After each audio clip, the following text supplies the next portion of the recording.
Hi everyone, welcome to another episode of Tiny Experiments.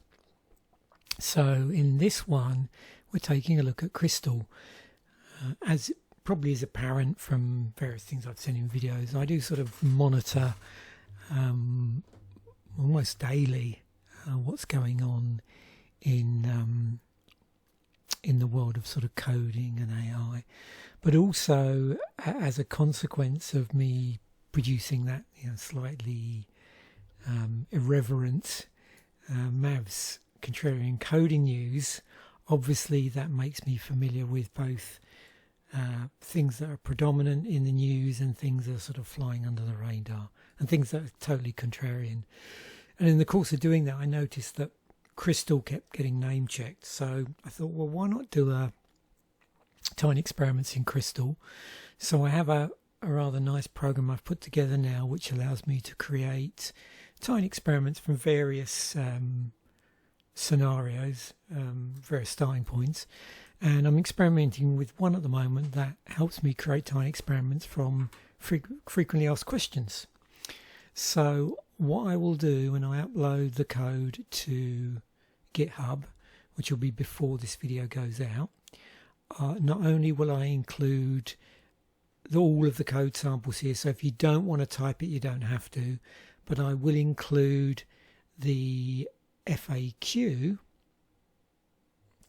and experiments here, so yeah, you can do what you like with that. But as I've said, I've also got over here, and we'll be uploading all of the individual experiments. Very simple, very tiny, that's the point. The other thing you notice that I had on the screen there for a moment is this. You will obviously need to install Crystal in some way. I'm using Windows machine. I went through here at some point on the channel, although it will probably be later rather than sooner. I will be doing a Crystal reasons and resources, but it's not imminently going to drop, so you're on your own a little bit. But I didn't have too much trouble, and I went down a MSYS2 rabbit hole as my sort of package manager. But there's a number you can use on here. I think Scoop's on here. I'm not sure if Chocolate's on here or not, but there's lots of different ways you can install it. So I will include a link to that. So I installed it through MSYS2, the UCRT64 version, and then also while I was at it, I grabbed shards as well, just in case I need that for any future use.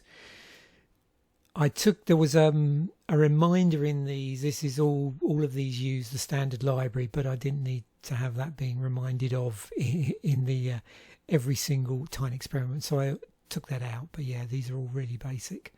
You can see I've done a cursory run through here. So just going through, and then I hand it over to the viewer, and you can play around with these by downloading them from the from my GitHub page. So what sort of frequently asked questions did I notice had come up? Well, first of all, how do you display output in Crystal? Well, like this, you have puts and print, and you can see here the way this is laid out. So puts, you'll get a line feed, carriage return, whatever you want to call it, and print you don't. But as soon as you do a puts, it will then do a carriage return. So you can see here we've got hello Crystal, new line. Print has it on the same line as the next bit, which is a put. So the puts then does a line feed, carriage return, and then puts, and this is after it. So lots of flexibility there. Puts, if you're laying out a printout one after the other. Print is really useful if you want to print something to the screen and then have maybe something after it, like waiting for an input, those sort of things. The usual stuff where you've got a lot of language that have a print command that does a line feed and one that doesn't, and different languages handle it in different ways. And with Crystal you've got puts and prints, but I'm sure there are other shenanigans you can do as well. Then we move on to defining variables. Pretty straightforward. You've got some inference going on here, which we'll get onto in a moment. But the key thing you can see here is that when you define a variable, it's pretty straightforward. So here we've got a string, here we've got a float, here we've got a boolean. You can use explicit type annotation if you want to. You don't have to, but you can to explicitly do it. If you don't do that, if we missed out this colon bool, then it would actually infer that as being boolean because we're using true there. And so I'm just putting these out. These are being put out to the screen so you can see what's going on under the bonnet. We've got the type of here. Now there's a few other things as well with the basic data types. So we saw integer values. There's a float again, a boolean. Here we're just using it we're just inferring it. We're not explicitly doing it. You can do character values. And you can do string values, and you'll notice if we interrogate all of those, you'll see that actually lines up with what we would expect. But again, we could explicitly define those. Then the good old get user input, pretty straightforward. So we're doing a puts here and it's putting it on a new line. Now that's an interesting thing to play around with. So as I've been going through these, part of the experiment is to mess around with this and see what happens when you change values around. When you get to this one, this is putting down the request on a new line. See what happens if you replace that with print. See what sort of results you get. Maybe you want to add space there so it puts the user input here. You can see also rather handily we've got this ability to strip it, make sure it's not null, those sort of things, and then we just puts back to the screen. So Mav's been hard at work, and there it is. So please enter your name, Mav. Hello Mav, welcome to Crystal. Conditionals, pretty straightforward. If, else if, without the E in it, and then else. Some languages that might say elif, but in here it's else if without the E. Without the second E, not without the first E. So here we just crudely hard coding a number in. We could have asked it to give us a number, and this just basically works out, is it a positive number, is it 0, or is it a negative number? And I'm sure there's other structures in Crystal which you can investigate, but this is always, ifs, if they're there, are always a good starting point because you can see how it's structured. Notice the end statement as well there. So already, just by looking at this, and this is the last thing, this is why I like the sort of tiny experiments approach of sort of diving in with a little bit of code, pushing it around, because in the process of doing that you can start to see how the syntax is just laid out by looking at it if you've seen other languages. So you've noticed already what's going on here, how values are being placed into a print or a puts if they're a variable. And then also things like, is there any special line endings? Do we have anything encased in brackets in certain ways? Anything encased in, what do you call them? I'm trying to think now. Regular brackets and then curly brackets, curly braces. So yeah, just again, already this handy thing of sort of looking at code from languages and starting to just get a feel by looking at it in terms of how it's laid out. And there you can see -5 is in fact a negative number. Loops, a couple of them here, and again you can find out if there's other ways of doing loops, other ways of doing iterations. So here's the good old while loop. So we've got a check at the top here, we're just putting the value out, and then we're doing, you can see here, increment. You can see there's a shorthand increment here. We've obviously defined the variable at the top here, set it, and then down here we've got this command, which is interesting, one of these each commands. So we can create, you know, like a range, which you might have seen in other languages, and then we can iterate over that range and get it to pull out. Here we're pulling it out as a number. I can hear Mav yowling. Hold on. He wants to join us. Come in, buddy. No? Coming in?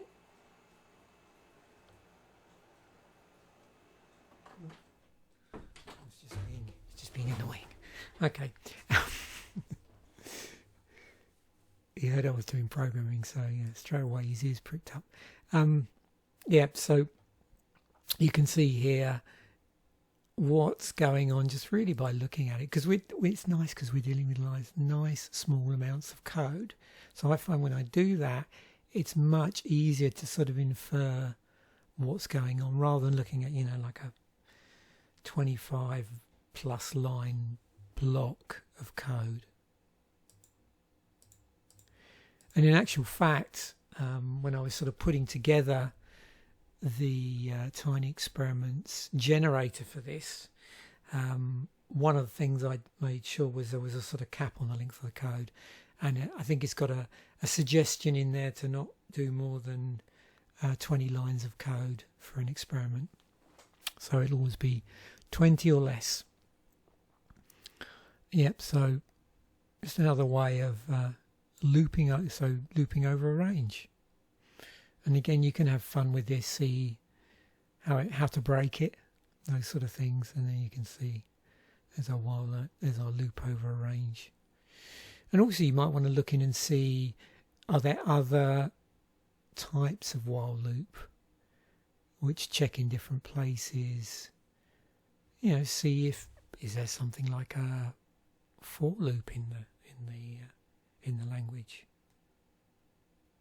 as well, or maybe this each method on the range is you know, fulfilling that goal.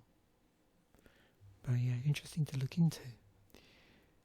Function definition, pretty straightforward if you've ever defined done definitions in languages. Here you can see where it's sort of explicitly stating the what's going in, stuff that's coming out. It's one of these languages as well, in terms of the return, it's the last expression is just implicitly returned. Now again, you can play around with this. Yeah, what happens if you don't explicitly state the type of variable? Does it implicitly work that out? What happens if you accidentally put return in here? Those sort of things. And you can see here, this is where we're just using this add number function. So pretty straightforward. And there you have it there. Error handling. So like a lot of languages, there are ways in which you can handle errors. And you can see there's a structure here for doing this. You've got these rescue commands here.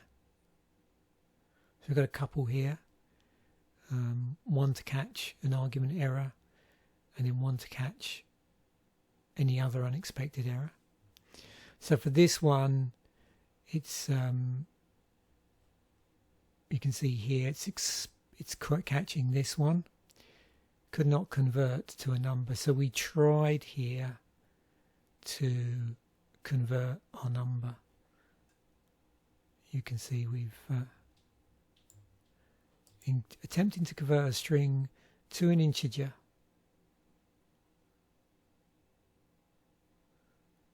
could not convert not a number to a number. So that's what was in here.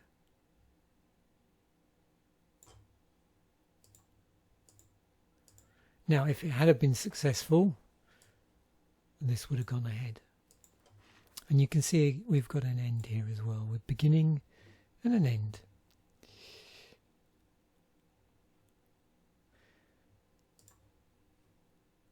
back to type inference. So another opportunity to play around with this. So what, specifically what is type inference? And you can see pretty much, doing again what we did before, but it's just another opportunity to play around in here. With this one, we are just specifically looking at the, what's being inferred. And you can have a play around with this. And then finally, in these 10 frequently asked questions, we've got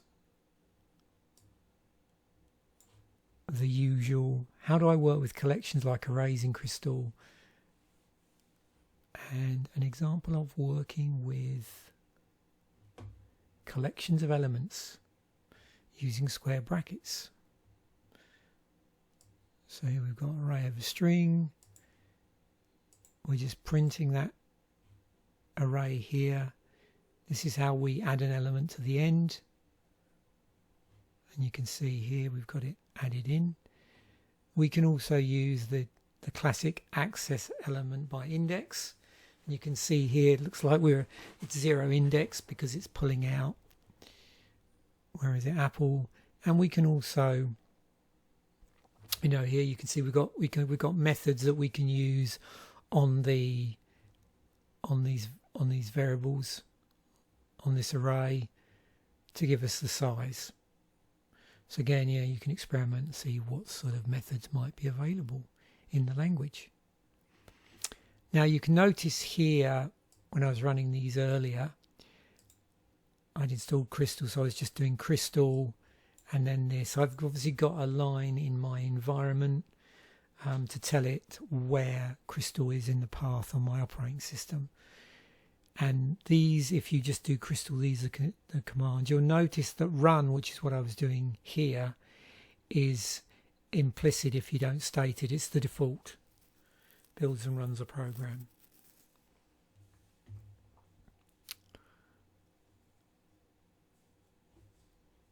And there's a few other things to play around with here. You've got interactive Crystal, various other stuff.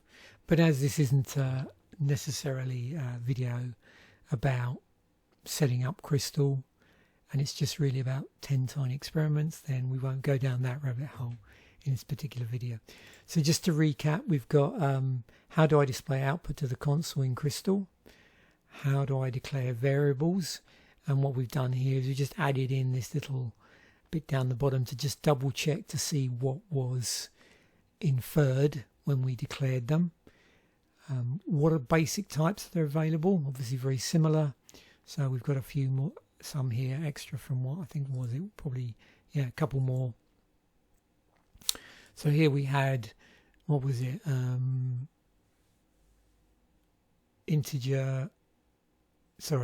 Float, string, and Boolean. And then here we've got integer, float, Boolean, character, and string. Then we get on to how do I get user input from the console? How do I write a conditional statement? If else. What are common ways to loop or iterate in Crystal? Conditional based iteration, iterating over elements. A couple of ways you can do it. Defining functions. How do I define and call a function or a method in Crystal?